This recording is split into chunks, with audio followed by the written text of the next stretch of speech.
I'll start my presentation. First of all, I would like to express my sincere thanks for organizing this competition. It was an incredibly challenging experience, but I learned so much, especially in terms of robust evaluation strategies. Thank you again for this valuable opportunity. Next is the agenda slide. Here is the agenda for today's presentation. First, I'd like to start by introducing myself briefly. Then I will walk you through the summary of my approach. After that, I will explain the specific method used in my solution. Finally, I'll wrap up by summarizing the overall solution once again. Okay, let's get started. Let me start with a brief introduction about myself. I majored in information and image science at university when I conducted research primarily on image processing. After graduation, I began my career and I embedded engineer. Later, I transitioned to a startup specializing in anomaly detection and acoustic processing, which is where I first encountered machine learning and deep learning. Currently, I work at a company specializing in AI contract developing project and image processing. I'm also active participant on Kaggle. Throughout my career, I have gained extensive experience in preprocessing and building models for sequential data, such as audio and sensor data, as well as for tabular data. These skills were highly beneficial for this competition. Moreover, as a result of for this competition, I was able to achieve the title of Kaggle Competition Grandmaster. Okay, up next is this my solution summary slide. Here is a summary of the model. I'll explain it in three main categories. First, I'll discuss the core modeling techniques such as suit labeling models and loss functions. Next, I'll explain the processing steps, including feature engineering and solution optimization. Finally, I'll cover the validation strategy used to robustly evaluate the model. Okay, first, key modeling techniques. Let's talk about the model. For this competition, I primarily focused on tree-based models. While I experimented with neural networks, they didn't perform as well, and the results varied significantly across folds. And therefore, I decided not to pursue them further. The best performing models of my solution was based on like GBM. For the ensemble, I incorporated XGBoost, which had the second best performance. I considered several types of loss functions, but 3D loss delivered the best accuracy in my case. While I wouldn't describe the target distribution as long tail, but I believe 3D loss fit well because excluding non-values, the distribution had a peak at 0 and decreased as integers increased. Although I also used multi-class classification in the ensemble, it contributed very little to the overall score improvement. And I initially used the QWK optimization loss introduced in Jackson's public notebook, but I decided not to adopt it because it required a long training time. Similarly, I did not use RMS loss as I determined that 3D loss was sufficient for regression tasks.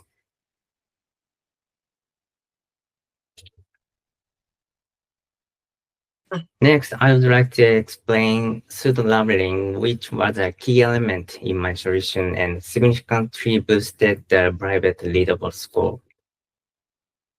Here's how I created and used pseudo-labels. First, I performed 5-fold time tensile cross validation using the rows where SII score was not none to train models. Then I used these trained models to make predictions on rows where SII was none, applying voting across 50 models to generate pseudo labels.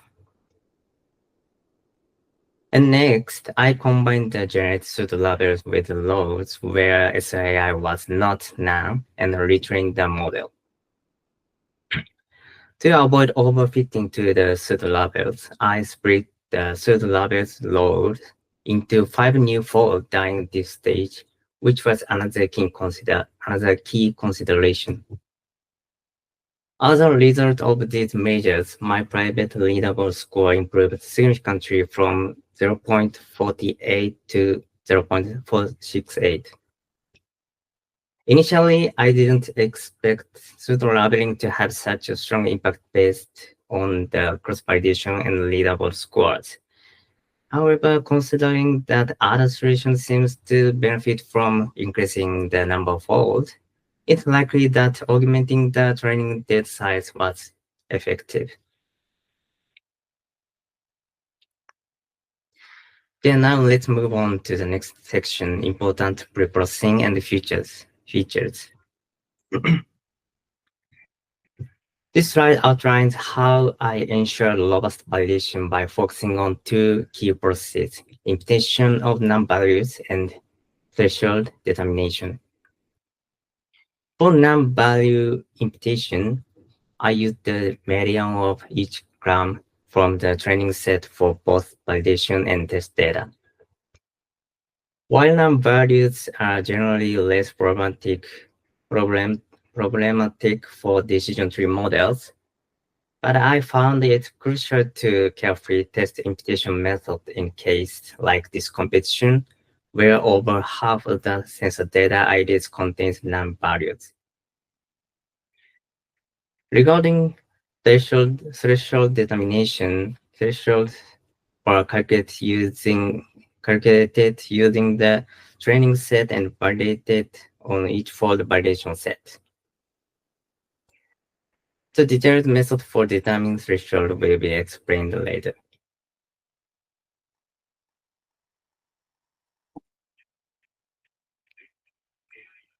Okay, in this slide, I will explain the features used from tabular data and sensor data.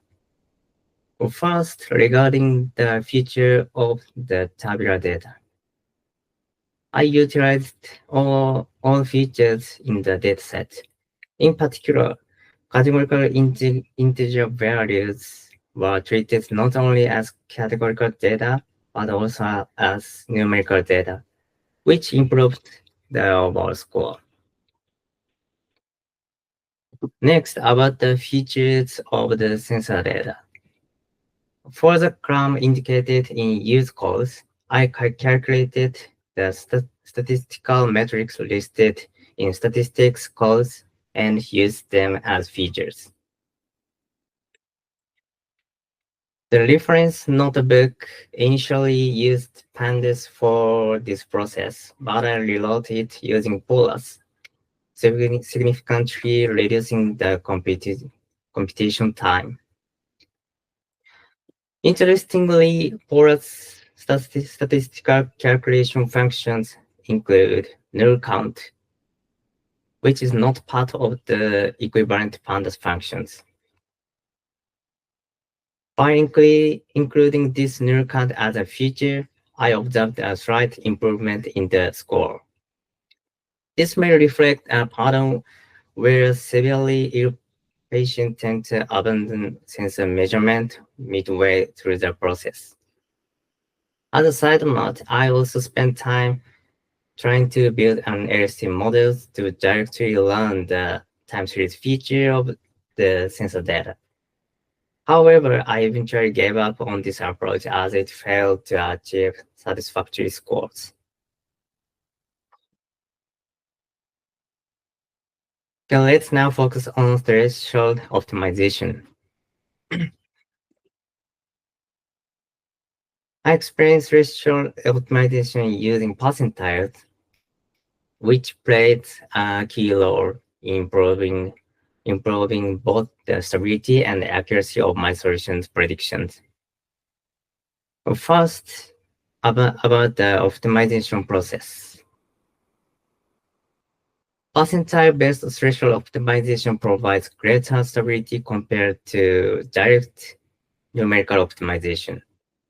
This method was introduced as a solution in a previous competition that adopted the F1 score, and I thought that it would also be effective for the metric in this competition.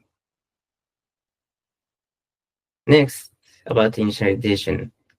The initial threshold were not set as constant, but were instead calculated based on the predictions from the training data. Specifically, the initial values were derived as the average predicted value for each ground truth level. For more details, please refer to this Kaggle discussion.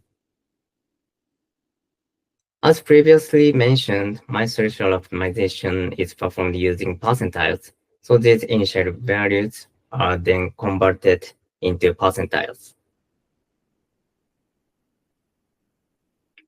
Finally, let me explain how the model was evaluated. First, I'd like to explain the setup for cross-validation. To train and validate the model, I use a 5-fold certified k-fold approach. However, significant variability in scores was observed depending on the random seed.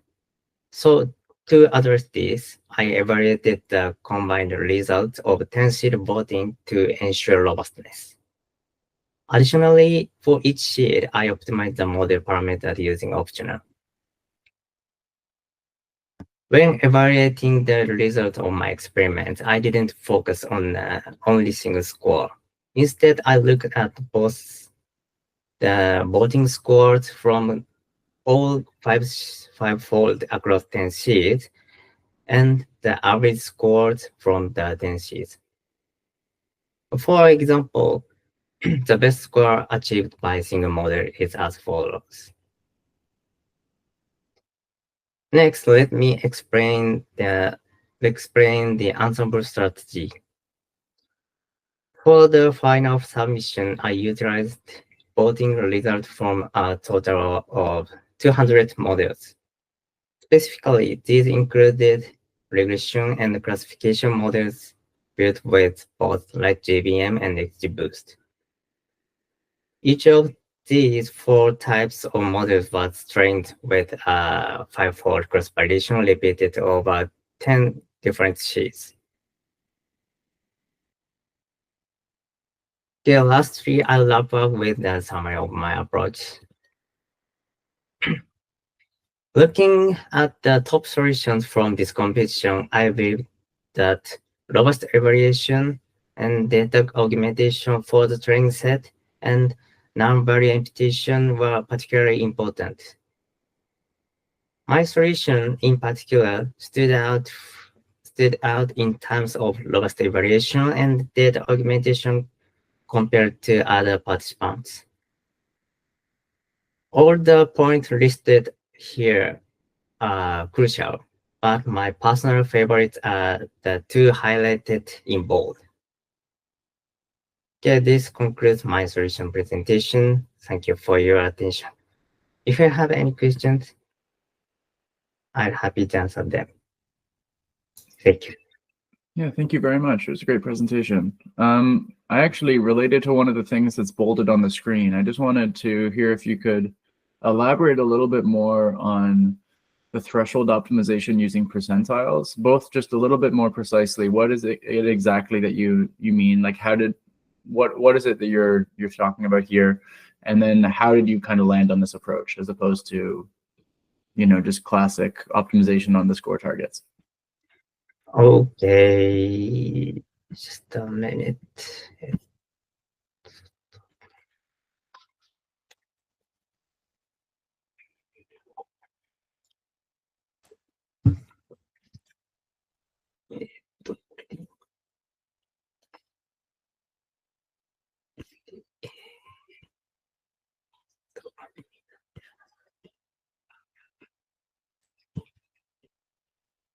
Okay, first, threshold optimization by percentile is stability in case it's the training set distribution and test set distribution is similar case. In similar case, the threshold optimization by percentile is very robust in my experience.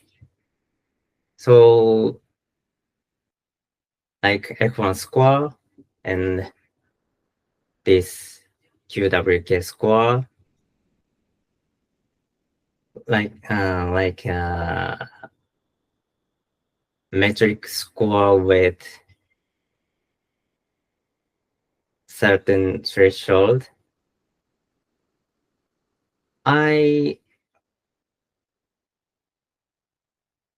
tried this approach at least once, and honestly, I confirmed the approach is effective. I adopt this approach. So honestly, I tried at least once, and I experienced many times. That approach is effective. Okay. Yeah, so just to make sure I understand, by using percentiles instead of the raw scores, it is more robust when the training and testing distributions are imbalanced. Is that what you're saying? Yes, yes. Okay. And do you compute the percentiles within each fold, or are you computing them over the entire data set, or how do you compute the percentiles? Okay.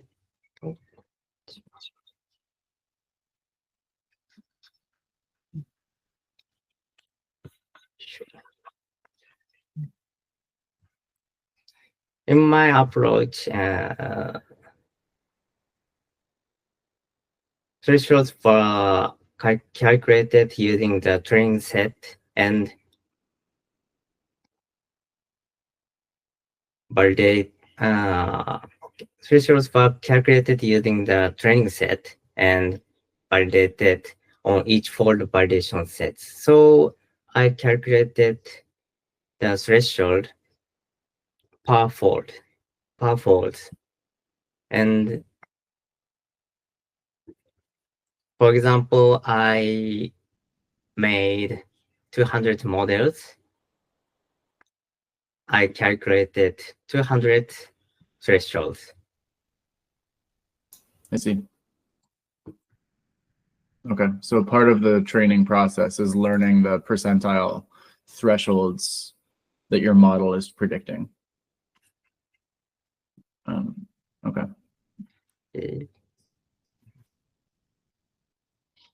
Interesting.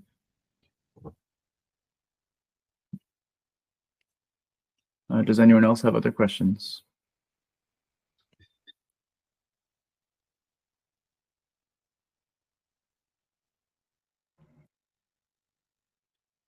It sounds like the pseudo labeling gave you your biggest boost in accuracy performance. Was there anything on the sensor processing, on the feature engineering or pre-processing that you noticed was, significant jump when you were working through that data?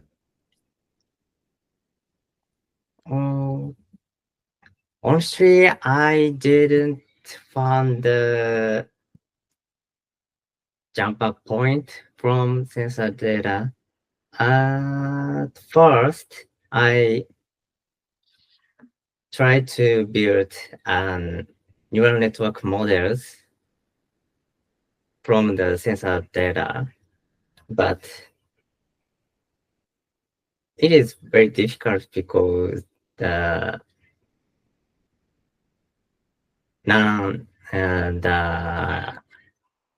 patient who does not have sensor data, the number of patients who doesn't have sensor data is very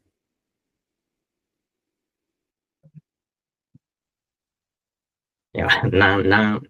Right. Okay, so sorry. So I gave up this approach, and